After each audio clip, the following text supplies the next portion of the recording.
Здравствуйте, я Евгения. Я мама 3 детей, я дочь, я мама, я жена. И это передача «Мама в Кубе». Передача о семье и семейных ценностях. О том, что важно в нашей жизни. О том, с чем мы сталкиваемся каждый день. И сегодня я бы хотела поговорить с вами про адаптацию детей в детском саду и в школе. И сейчас я приглашаю вас посетить детский сад и посмотреть, чем же занимаются там наши детишки.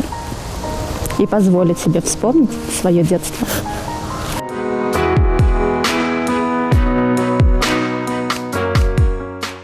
Вера Григорьевна, здравствуйте. Здравствуйте. Расскажите, пожалуйста, нашим телезрителям, как вы справляетесь с детишками? Детки очень маленькие, возраста от 1,5 лет, да, и 2 года есть. Да. Вот. Основная часть уже 2 года. В основном тем, кому еще 2 года нет, мало таких детей осталось. Справляемся чтением литературы, дидактическими играми, настольными играми. Стараемся вовлечь разнообразные игры, чтобы они отвлекались от родителей, от мамы, чтобы они быстрее адаптировались. Как-то так.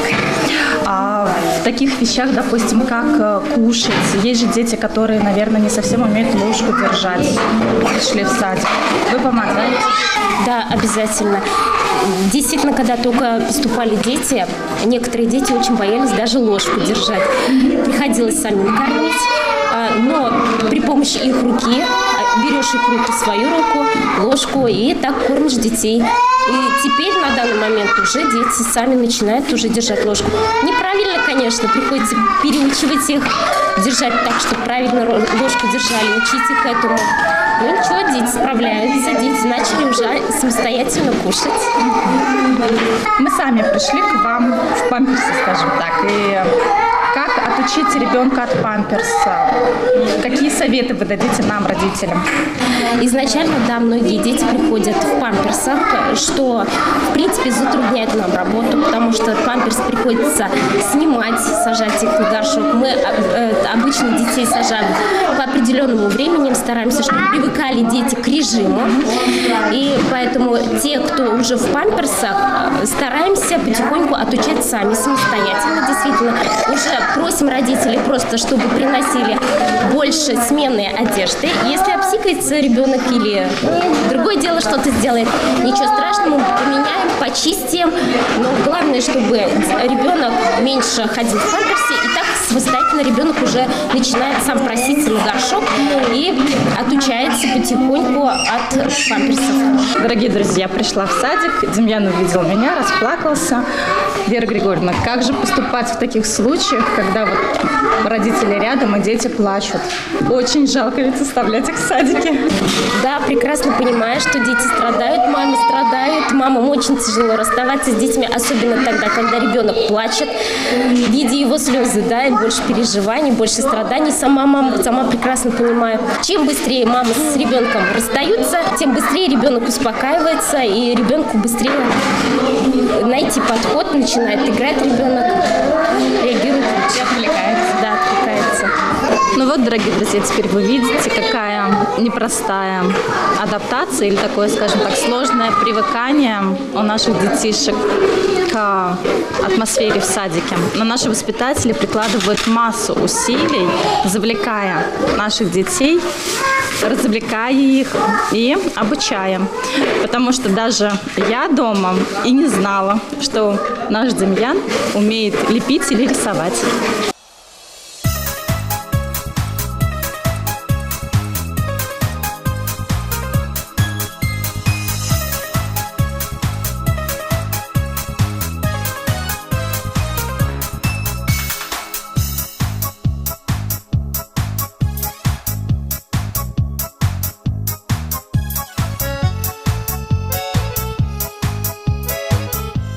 Ну а сейчас мы заглянем к деткам в школу.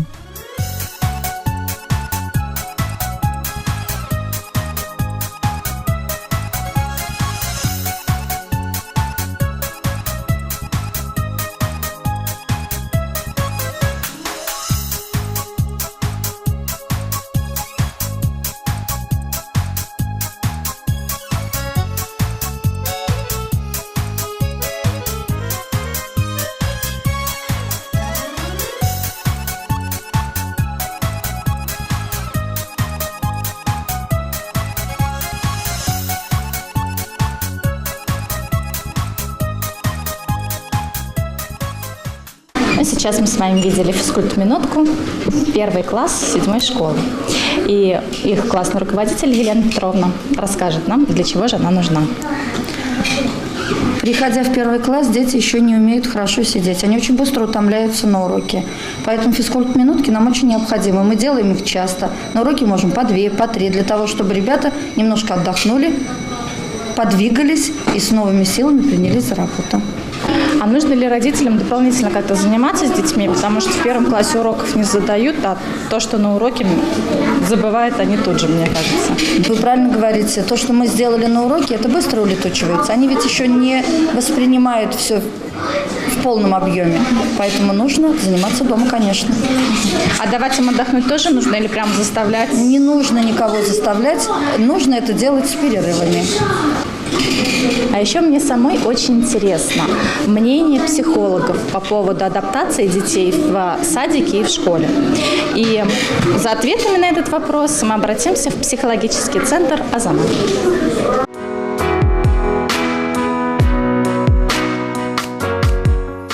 Ну и, как я говорила, сейчас мы находимся в психологическом центре «Азамат», где директор Александрова Татьяна Ханатьевна поможет нам разобраться в теме адаптации детей в детском саду и 1 классе. Татьяна, здравствуйте. Здравствуйте. У меня младший сынок пошел в детский сад, средний пошел в школу, и мы столкнулись с такими проблемами, или, может быть, я это прорисовываю как проблемы, что у детей стресс, и у меня у самой тоже. Допустим, младший сын в садике, сталкиваемся с такими моментами, что где-то может стукнуть, столкнуть или еще что-то. Я сама очень переживаю, когда его оставляю в садике. Мне почему-то кажется, что он там не покушает, где-то там не доглядят, еще что-то, хотя воспитатели прекрасные. Расскажите, как успокоиться, что ли, внутренне, как принять вот эту вот всю ситуацию? Ну, как сделать так, чтобы процесс адаптации к новым условиям, к садику прошел безболезненно и максимально комфортно. И как для ребенка, так и для мам. Я так понимаю? Да, правильно. Но для начала, конечно же, надо определиться, чей это страх больше, родителя или ребенка перед посещением детского сада. Конечно же, чаще всего больше родитель переживает и испытывает тревожность, когда пускает ребенка в 1 раз в садик. И этот страх, он на тонком уровне передается ребенку. И ребенок тоже начинает испытывать тревогу перед посещением садика. Поэтому родителю нужно успокоиться, понимать, что в садике работают квалифицированные специалисты. Они работают с соблюдением санитарно-гигиенических норм, правил. Они знают свое дело. И педпроцесс у них выстроен в соответствии с программой. Поэтому родителю стоит успокоиться и не переживать. И если даже будут возникать какие-то моменты недопонимания, эти моменты взрослые легко могут нивелировать при обращении к администрации детского сада, к педагогическому персоналу детского сада. А как быть с такими моментами, что у меня, как у мамы, возникает страх, что сын где-то не докушает или перекушает, где-то, может быть, обсикается, и воспитатель не заметит, что он мокрый, он, может быть, замерзнет, ходя, да, там в мокрых штанишках. Вот этот страх, как мне успокоить, как объяснить его? Конечно же, желательно, чтобы при поступлении ребенка в садик он владел элементарными навыками самообслуживания и мог самостоятельно подойти и попросить взрослого о помощи. То есть желательно, чтобы он мог самостоятельно одеться, самостоятельно поесть, попроситься в туалет. Получается, это наша родительская задача – научить своего ребенка. Совершенно верно. И ребенку уже будет легче и комфортнее чувствовать себя в незнакомой обстановке. А с какого возраста желательно, чтобы ребенок пошел в садик? Потому что, вот нам, допустим, 2 будет, да, до 2 лет мы пошли. Сложновато, скажем так. Учимся одеваться, но да, сложно нам.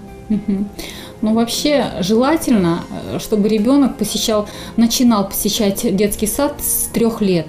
До этого основной вид ведущей деятельности – это общение с мамой у ребенка. А с 3 лет это уже должны подключаться уже и сверстники, и другие взрослые.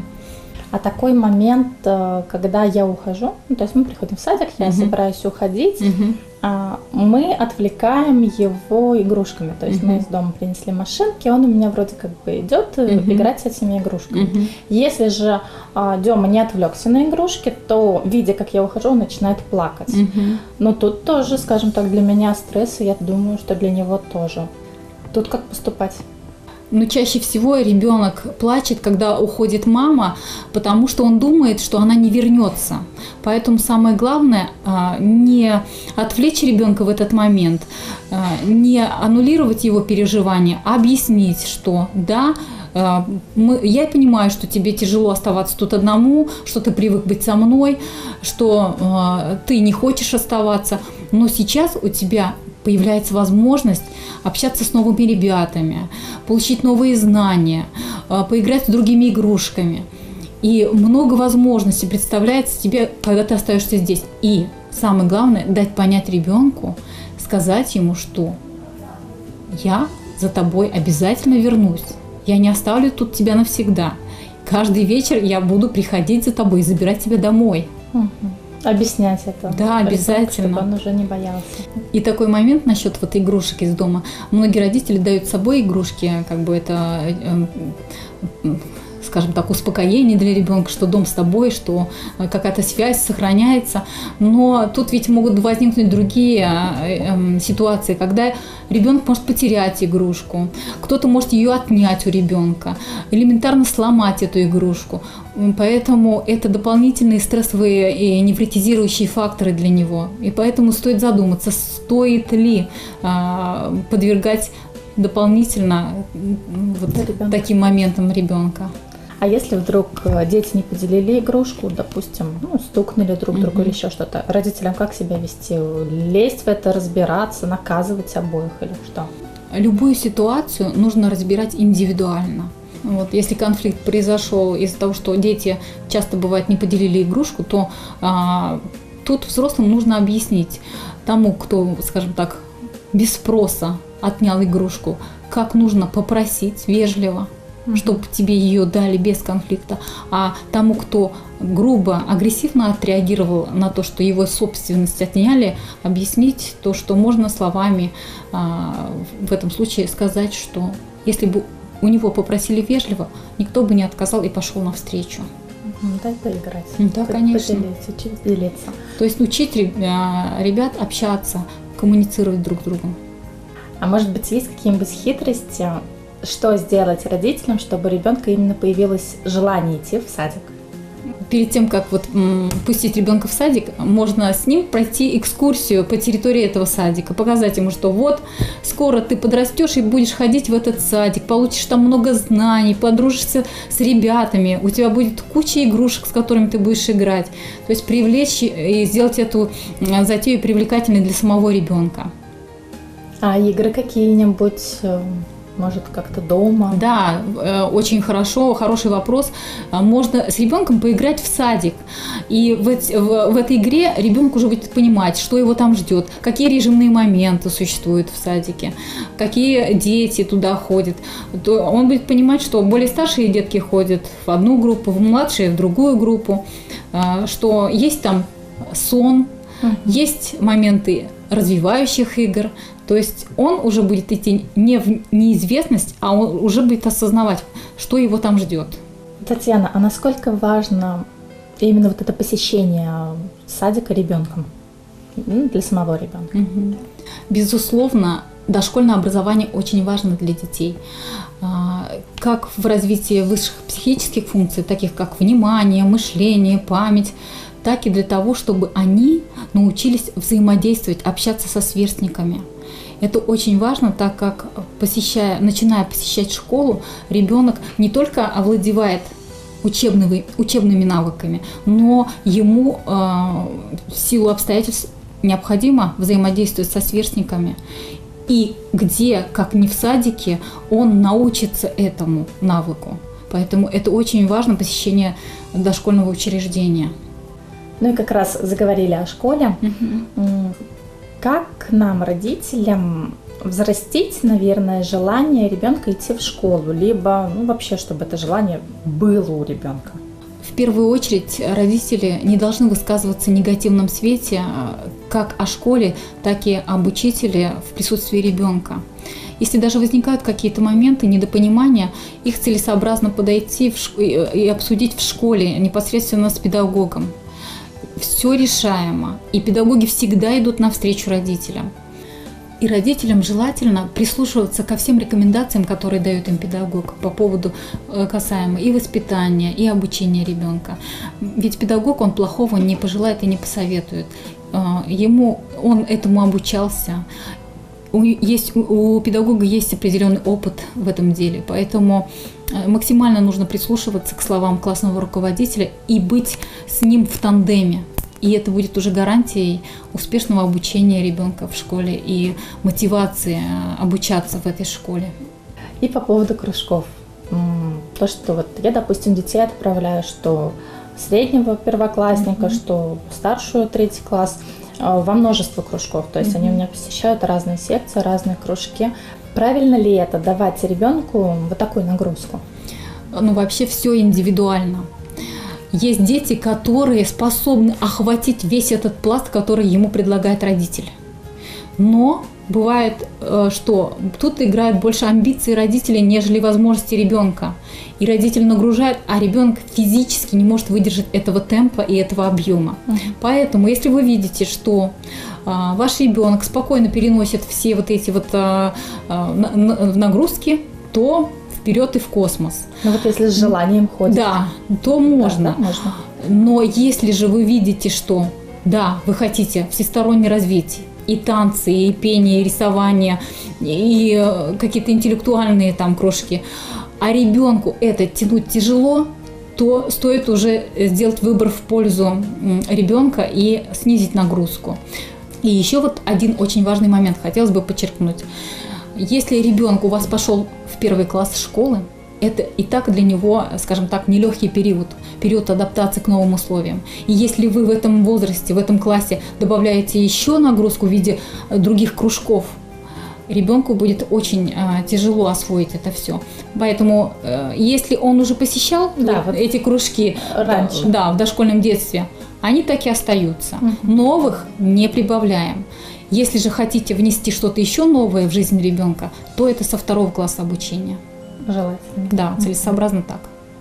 Ну что ж, дорогие родители, в сегодняшней передаче я очень надеюсь, что для вас была масса полезной информации, довольно-таки весомой в нашем современном мире. И от себя хочу добавить: любите своих детей, умейте их слышать и слушать. До новых встреч!